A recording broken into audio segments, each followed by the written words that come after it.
देश भर के सभी पेंशनर्स को मेरा नमस्कार।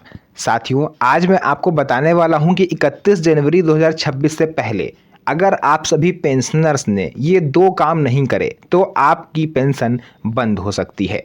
और बहुत ही क्लियर शब्दों में ये चीज़ कहूँगा कि आप किसी भी कैटेगरी से क्यों ना आते हैं, चाहे वृद्धा पेंशन, विधवा पेंशन या दिव्यांग पेंशन, तो ये तीनों ही कैटेगरी के लिए नया अपडेट आया है। इसको आप सभी को बहुत ही ज़रूरी है जानना।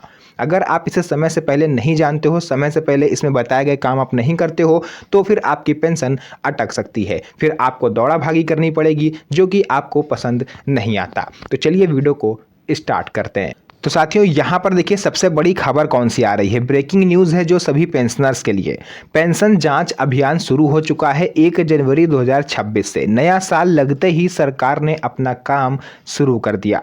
दोस्तों, सरकार ने 1 जनवरी 2026 से पूरे भारत में पेंशन जांच अभियान शुरू किया हुआ है। इसमें जांच में कौन कौन सी कैटेगरी शामिल होगी? वृद्धा पेंशन, विधवा पेंशन और विकलांग पेंशन, और जो निराश्रित पेंशन योजना होती है उस तरह की, मतलब जितनी भी कैटेगरीज आती हैं सभी तरह की कैटेगरी पर यह जांच बैठाई गई है।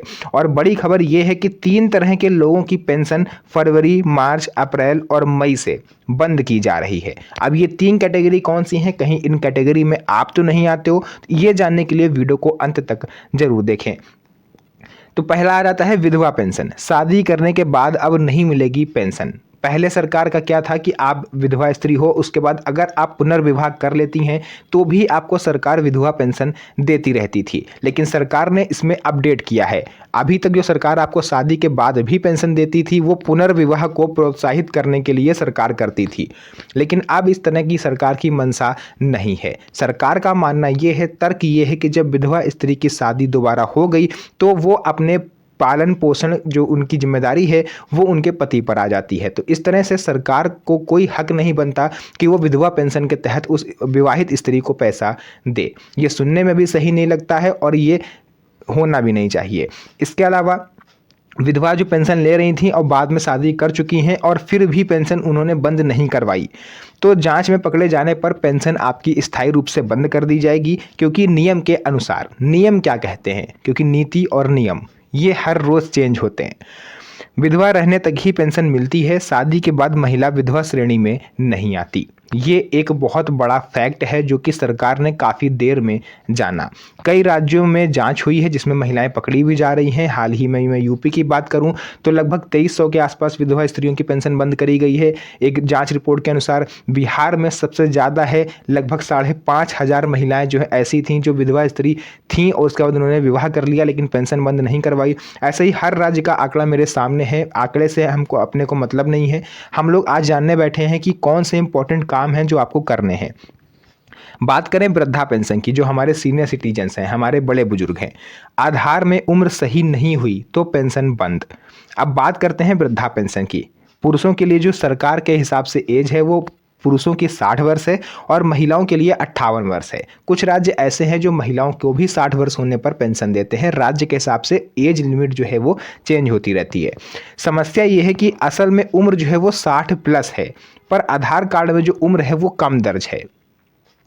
आधार कार्ड में उम्र पूरी नहीं हुई है तो पेंशन नहीं मिलेगी। लोग ये कहते हैं कि अपने किसी दूसरे दस्तावेज के थ्रू जो है वो वोटर आईडी कार्ड या कोई भी दस्तावेज के थ्रू अपने आप को 60 साल का दिखा के पेंशन लेने लगते हैं, लेकिन जो आधार कार्ड में उम्र पड़ी है उसके हिसाब से आपको पेंशन का भुगतान किया जाता है। अगर आधार कार्ड में आप 60 साल के नहीं हुए हो तो आपकी पेंशन आपको नहीं मिलेगी।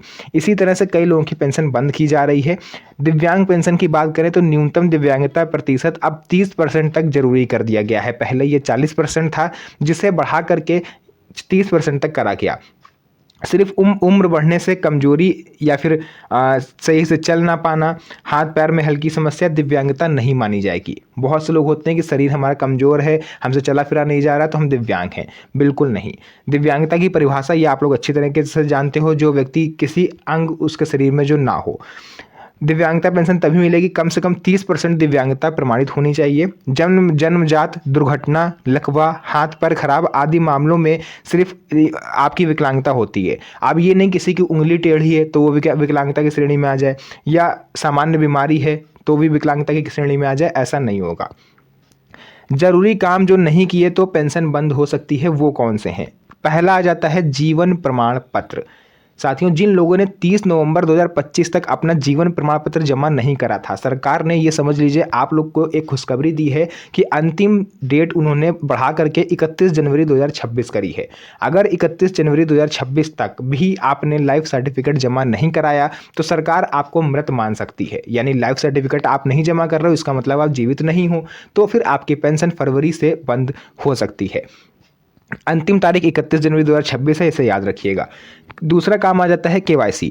जिन्होंने जीवन प्रमाण पत्र अपना नवंबर में जमा कर दिया था लेकिन केवाईसी उन्होंने उस टाइम नहीं करवाई थी, तो उनके लिए भी एक खुशखबरी है कि 31 जनवरी 2026 तक आप अपना केवाईसी का जो भी प्रोसेस है वो पूरा कर सकते हो। यह अभियान पूरे भारत में चल रहा है, चाहे बिहार हो, झारखंड हो, उत्तर प्रदेश, महाराष्ट्र, गुजरात, कोई भी राज्य हो, कोई कहीं के भी पेंशनर्स इससे बचे नहीं रहेंगे।